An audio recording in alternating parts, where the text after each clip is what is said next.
Good morning, all of you. Welcome to your SST class, and today I am covering the next topic of your chapter, the nationalism in India. This is the third chapter of your history, and under this topic, till today, we have learned that how the Gandhiji entered in Indian politics in the year 1915, and which method he was adopted against the Britishers, that was सत्याग्रह. ठीक है, और मैंने आपको बताया था कि सत्याग्रह क्या था according to Mahatma Gandhi. Violence if we are searching for truth, और अगर हम सच्चे हैं तो हम with the help of non violence जो है वो जो जीत है वो हासिल कर सकते हैं. ये गांधी जी का कहना था. ठीक है, और इसमें मैंने आपको गांधी जी के 3 सत्याग्रह भी बताए. That was the first satyagraha in Bihar in Champaran, second is Kheda in Gujarat, and third is Ahmedabad in Gujarat. ठीक है, ये 3 सत्याग्रहs we are discuss, and after it we also discuss about the Rowlatt Act satyagraha. that was against the Rowlatt Act that was passed by Britishers in the year 1919, and I also discuss the Jallianwala Bagh massacre. Now after happening of Jallianwala Bagh, and after the failure of Rowlatt Satyagraha had that was called off by Mahatma Gandhi because the violence is spread. ठीक है, now what the Gandhi ji want. अब गांधी जी क्या चाहते थे. Well, the Rowlatt satyagraha had been wide spread movement, it was still limited mostly to cities and towns. Mahatma Gandhi अब exactly Rowlatt सत्याग्रह था तो एक बहुत बड़ा सत्याग्रह, बट वो फिर भी टाउन्स और सिटीज़ तक ही था. अब महात्मा गांधी एक ऐसा चाह रहे थे कि एक ऐसा लार्ज स्केल पर एक मूवमेंट चाह रहे थे. Was felt need to launch a more broad based movement in India. ठीक है, और उनको ये भी रियलाइज़ था कि अगर मैं एक मास मूवमेंट करना चाहता हूँ, एक लार्ज स्केल पर मूवमेंट्स चाहता हूँ, तो मुझे हिंदू और मुस्लिम्स को इकट्ठा लाना पड़ेगा, मुस्लिम्स और हिंदू को टुगेदर. ठीक है, हिंदू और Muslim closer together. One way of doing this he felt was to take up the Khilafat issue. और इसको करने का एक तरीका जो उनके पास उनको नज़र आ रहा था, दैट वॉज खिलाफत इशू. एग्जैक्टली खिलाफत इशू क्या था. हुआ क्या था बेटा कि फर्स्ट वर्ल्ड वॉर ओवर हुई थी 1919 में. जब फर्स्ट वर्ल्ड वॉर ओवर हुई थी तो ऑटोमन टर्की, जो कि Turkey is the name of a country, उसके एम्परर को एक हार्श र्यूमर था, ये अफवाह थी एक, कि उनको एक हार्श ट्रीटी साइन करने के लिए कहा गया है. और उस समय जो टर्की के एम्परर थे, he was the Khalifa of the British Muslims. वो मुस्लिम्स के खलीफा थे, धार्मिक गुरु थे. मुस्लिम्स में जो धार्मिक गुरु होते हैं हम उसको खलीफा कहते हैं.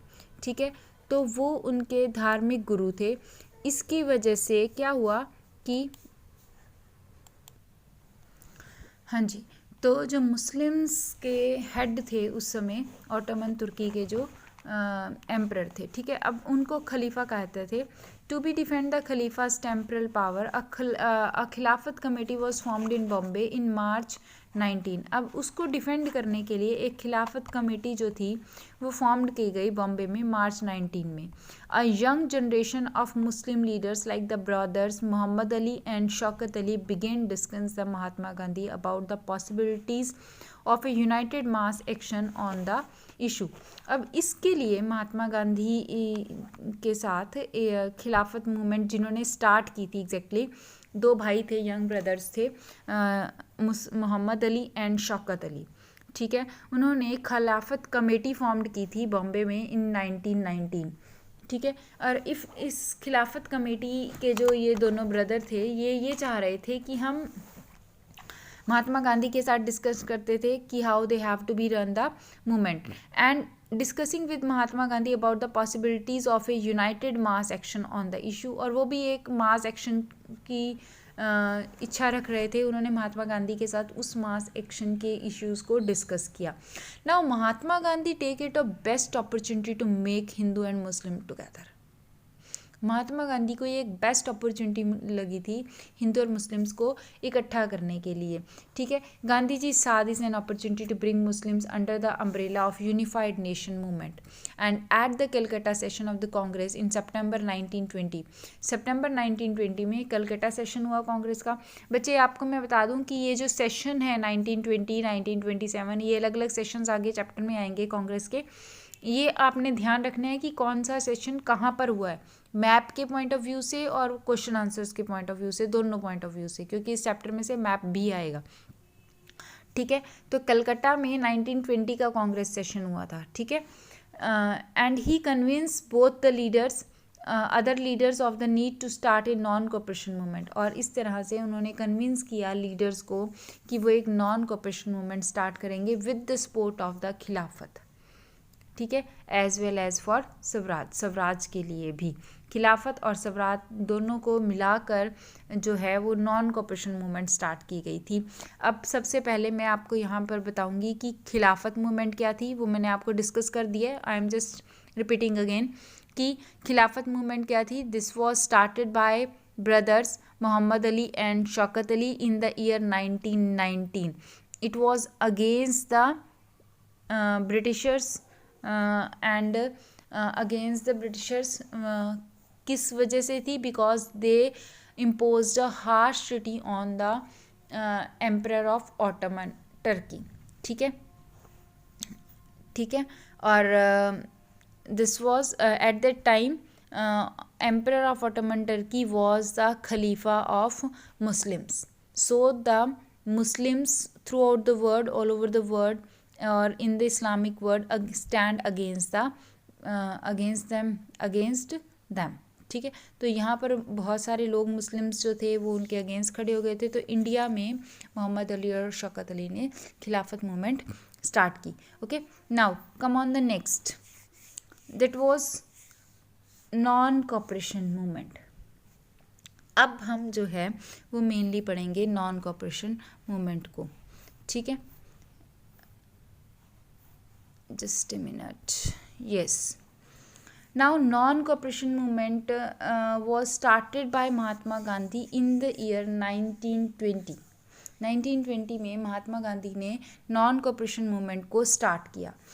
First of all you must know the meaning of non cooperation movement.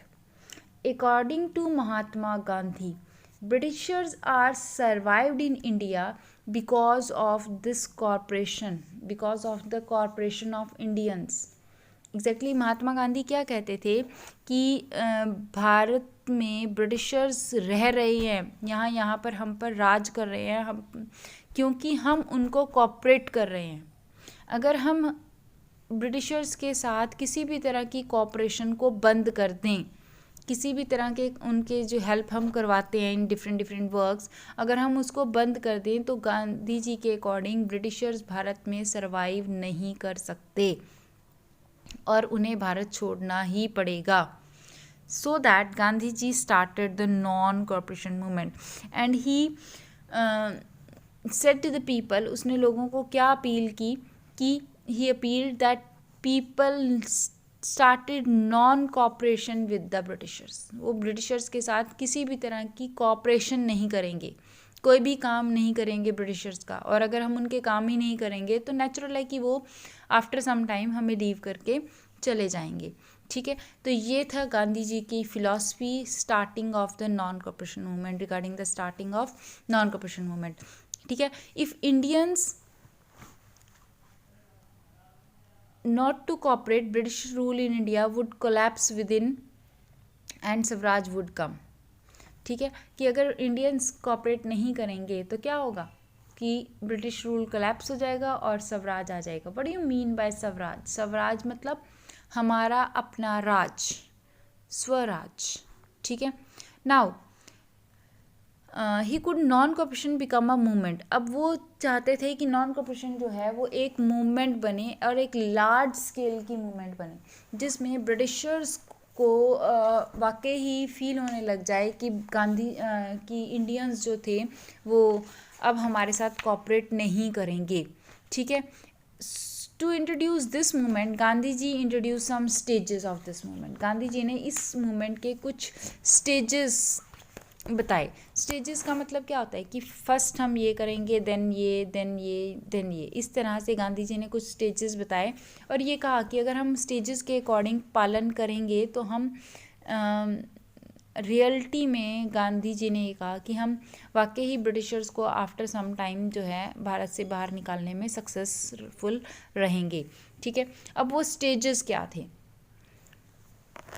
तो फर्स्ट स्टेज क्या था, should unfold in stages and it should begin in the surrender of titles that the government awarded and a boycott of civil services, army, police, courts and legislative councils, then schools and foreign goods। देखो सबसे पहला stage था surrender of titles, कि सबसे पहले तो हमें titles को सरेंडर करना है। टाइटल्स क्या थे एग्जैक्टली बेटा, ब्रिटिशर्स जो थे वो भारतीयों को उनकी उपलब्धियों के रिगार्डिंग कुछ टाइटल्स देते थे, जैसे कि गुरुदेव रविंद्रनाथ टैगोर। तो रविंद्रनाथ टैगोर को गुरुदेव की उपाधि किसने दी थी, ब्रिटिशर्स ने दी थी।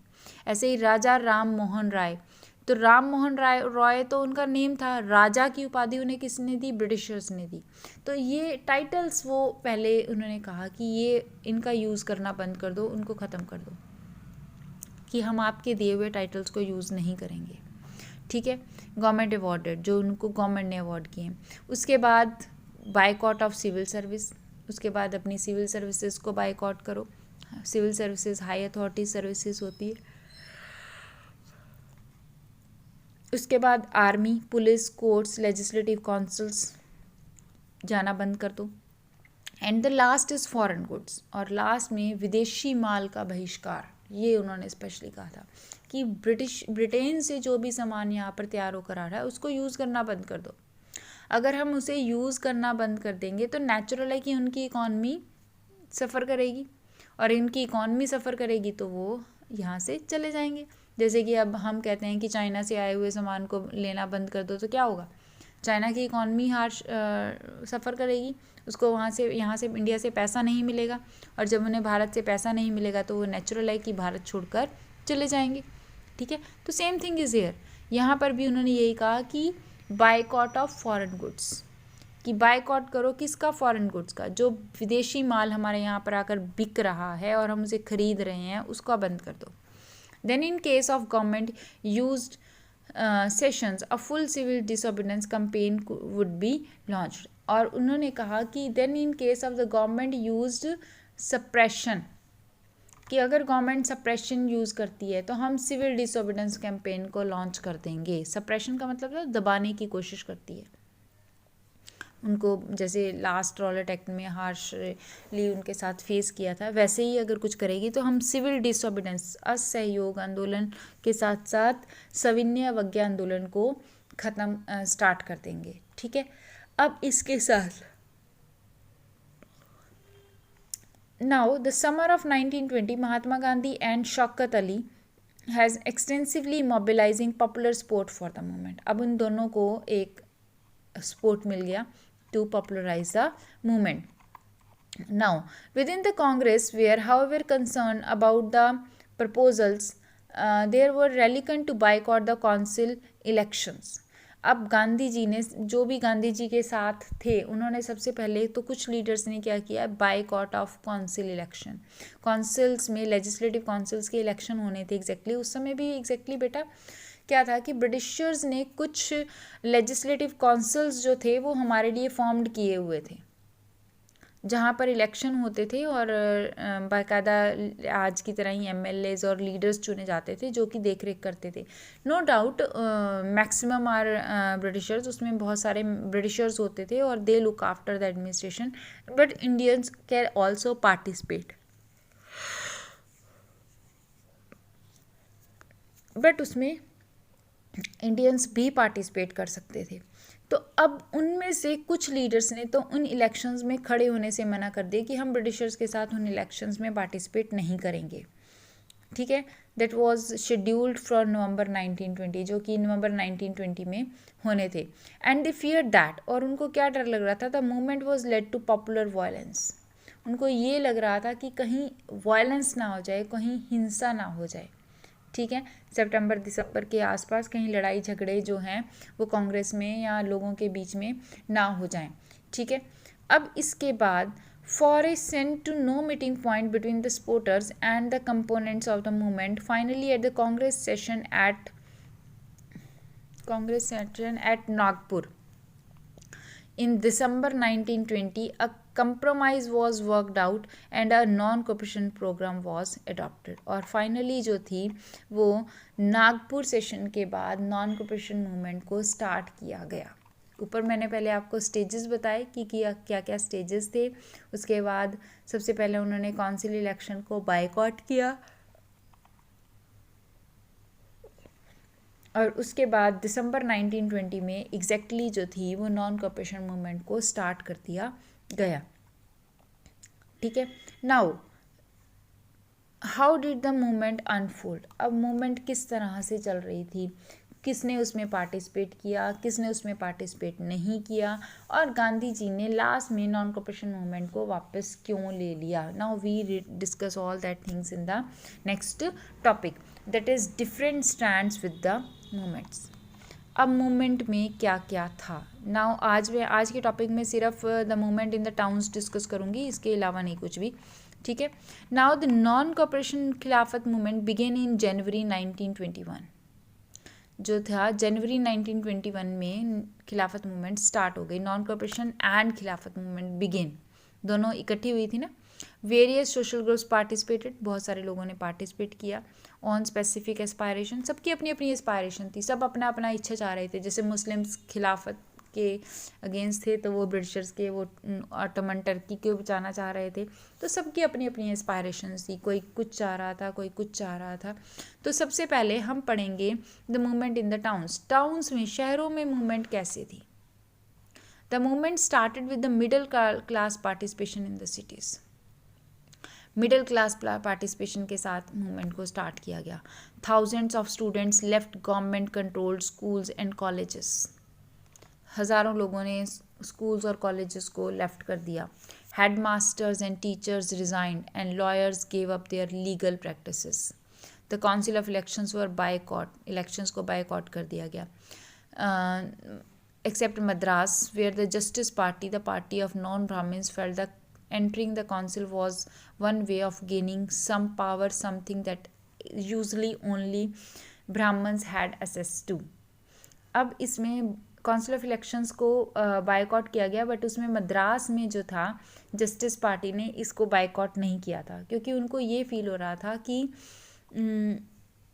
ब्रिटिशर्स की काउंसिल में जाकर ही एग्जैक्टली हम उनके बारे में जान सकते हैं और कुछ पावर्स लेना भी ज़रूरी हैं अगर हमें ब्रिटिशर्स को बायकॉट करना है तो.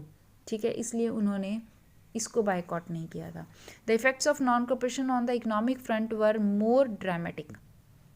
इकोनॉमिक फ्रंट में बहुत ज़्यादा, मतलब इकोनॉमिक एरा में जो नॉन कॉपरेशन मूवमेंट थे उसके इफेक्ट बड़े ड्रामेटिक रहे.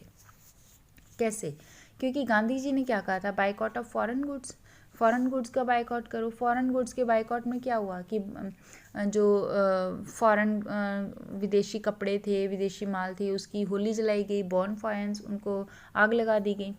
जो लिक्वर जो हम यूज़ करते थे फॉरेन कंट्रीज़ का, फॉरेन जो ब्रिटिशर्स के सामान था उनकी शॉप्स को पिकेटेड किया गया. ठीक है. ये देखो, फॉरेन गुड्स वर बायकॉटेड, उनका बहिष्कार किया गया. Liquor shops picketed, liquor shops को पिकेटेड किया गया. पिकेटिंग क्या होता है? पिकेटिंग में एग्जैक्टली क्या होता है कि जो शॉप के बाहर लोग खड़े हो जाते हैं और अंदर नहीं किसी को जाने देते. जब कस्टमर अंदर जा ही नहीं पाएगा तो वो कुछ खरीद नहीं पाएगा, तो शॉप्स को पिकेटेड किया गया. And foreign clothes burnt into huge bonfires, foreign clothes को जलाया गया. The import of the foreign clothes halved. 1921-22 के बीच में फॉरेन गुड्स का इंपोर्ट जो बाहर से आता था वो हाफ हो गया था, 102 crore to 57 crore. In many places merchants and traders refuse to trade in foreign goods. बहुत जगह तो व्यापारियों ने ही फॉरेन सामान को बेचने से मना कर दिया था. As the boycott movement spread, the people began discarding imported cloths and wearing only Indian ones. जैसे ही मूवमेंट स्टार्ट हुई लार्ज स्केल पर लोगों ने फॉरेन गुड्स को यूज़ करना बंद कर दिया. ठीक है. इंडियन गुड्स का यूज़ करना स्टार्ट कर दिया और इंडियन टेक्सटाइल जो थी, इंडियन मिल्स जो थी वो बूस्टअप हो गई, क्योंकि पहले इंडियन मिल्स ऑलमोस्ट बंद हो गई थी, but because of non cooperation movement जो इंडियन जो कपड़ा बुनकर थे उनकी जो हैंडलूम्स थी वो दोबारा से स्टार्ट हो गई. But the movement in the cities gradually slowed down for a variety of reasons. But जो मूवमेंट थी वो शहरों में ज़्यादा लंबी नहीं चल पाई और कुछ समय बाद ये डाउन हो गई। उसका कारण क्या था?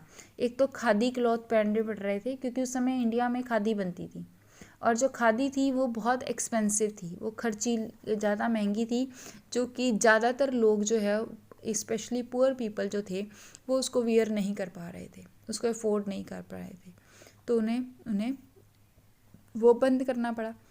ठीक है, ऐसे ही ज़्यादातर क्या थे, शहरों में नौकरी पेशा लोग थे।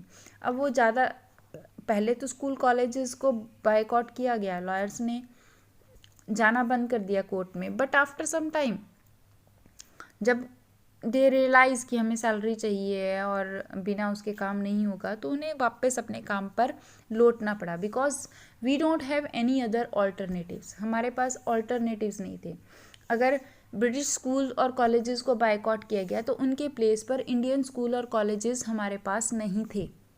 जब हमारे पास इंडियन स्कूल और कॉलेजेस थे, बहुत कम थे या नहीं थे, तो हम नेचुरल है, after all we have to be join the foreign, तो हमें वही ब्रिटिशर्स के स्कूल और कॉलेजेस को ज्वाइन करना पड़ा।